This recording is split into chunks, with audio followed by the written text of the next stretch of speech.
নিজেদের ভাষায় শিক্ষা ব্যবস্থা না থাকায় হারিয়ে যেতে বসেছে শেরপুরের গারো পাহাড়ের গারো, হাজং, কোচ, বানাই ও ডালু সহ ৬ জাতিগোষ্ঠীর মানুষের ভাষা।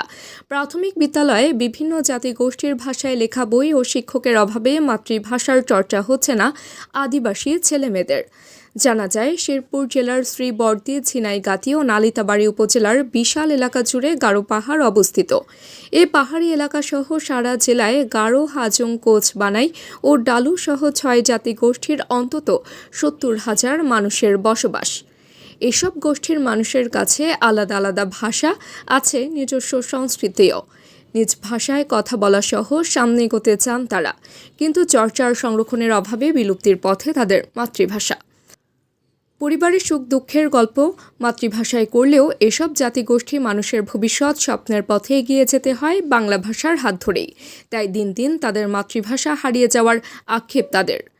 স্থানীয়দের অভিযোগ, তাদের ভাষার চর্চা না থাকায় এখন বাংলা ভাষার মাঝে হারিয়ে যাচ্ছে তাদের মাতৃভাষা।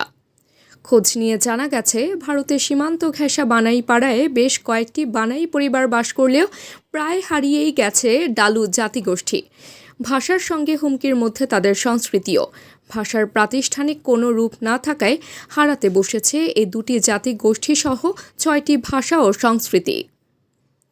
এছাড়া সরকার কয়েকটি জাতিগোষ্ঠীর শিশুদের জন্য প্রাথমিক বিদ্যালয়গুলোতে তাদের ভাষায় বই দিলেও তা পড়ানোর মতো কোনো শিক্ষক নেই। তাই নিজস্ব ভাষা ও সংস্কৃতি চর্চার জন্য বিদ্যালয়ে নিজ ধর্মের শিক্ষক চায় ভিন্ন জাতিগোষ্ঠীর শিক্ষার্থীরা। এ বিষয়ে সরকারের পক্ষ থেকে আশা দেখানো হলেও বাস্তবায়ন হয়নি। তাই দ্রুত তাদের মাতৃভাষা টিকিয়ে রাখতে উদ্যোগ নেবে সরকার, এমনটাই প্রত্যাশা ওই সব জাতিগোষ্ঠীর। শিক্ষার্থীরা বলছেন, আমরা আমাদের ভাষায় কথা বলতে চাই। আমাদের ভাষা সরকারের কাছ থেকে বই চাই, শিক্ষক চাই। আমরা মায়ের ভাষায় কথা বলতে চাই। আমরা সরকারের কাছে আমাদের ভাষায় বই চাই, শিক্ষক চাই। ভাষায় কথা বলি, স্কুলে আসলে বাংলা ভাষায় পড়ি, এতে আমাদের খুব সমস্যা। আমরা সরকারের কাছে আমাদের ভাষার বই চাই, শিক্ষক চাই। ভাষায় কথা বলতে চাই, আমাদের সরকারের কাছে আমাদের ভাষার বই চাই, শিক্ষক।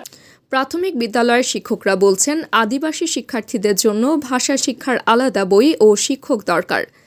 এরা প্রাইমারিতে গিয়ে বাংলা ভাষার সাথে এরা মিলতে পারে না, এই জন্য সমস্যা হয়। কারণ এরা ছোট থেকে এরা মাতৃভাষায় কথা বলে, আর যখন প্রাইমারিতে যায় তখন হয়তো তারা বাংলা ভাষা শিখতে খুব কষ্ট হয়। আদিবাসী জনগোষ্ঠী সম্প্রদায় থেকে যদি শিক্ষক নিয়োগ করা হয়, তাহলে ছোটো ছোটো বাচ্চারা এরা নিজের মাতৃভাষায় শিখতে পারবে। ঝিনাইগাতি উপজেলার নির্বাহী কর্মকর্তা মোহাম্মদ আশরাফুল আলম রাসেল বলেন, আদিবাসীদের ভাষা যেহেতু আমাদের ঐতিহ্য, তাই এগুলো সংরক্ষণের জন্য সংশ্লিষ্টদের নিকট পত্র দিব। ঝিনাইগাতি উপজেলা ক্ষুদ্র নৃতাত্ত্বিক জনগোষ্ঠীর জন্য বিখ্যাত একটি উপজেলা। এখানে বিভিন্ন জাতিগোষ্ঠীর লোকজন বসবাস করে থাকে। গারো, হাজং, কোচ, ডলু, হদি সহ বিভিন্ন ক্ষুদ্র নৃতাত্ত্বিক জনগোষ্ঠীর লোকজনের বসবাস এখানে রয়েছে। তাদের জীবনযাত্রায় যেমন বৈচিত্র্য রয়েছে, একই সাথে তাদের আচার ব্যবহার এবং ভাষায়ও, তাদের সংস্কৃতিতেও তাদের বৈচিত্র্য রয়েছে। তাদের নিজস্ব ভাষায় তারা ভাব বিনিময় করে থাকে। এই ভাষাগুলো যেহেতু আমাদের ঐতিহ্য, সেগুলো সংরক্ষণের জন্য সংশ্লিষ্ট ক্ষুদ্র নৃতাত্ত্বিক জনগোষ্ঠীর পাশাপাশি এটি কিভাবে আরও সমৃদ্ধ করা যায় সেই বিষয়ে আমরা বাংলা একাডেমি সহ অন্যান্য ঊর্ধ্বতন কর্তৃপক্ষের কাছে এ বিষয়ে পত্র দিব। তাবাসসুম হক, আনিকা, নীলকণ্ঠ।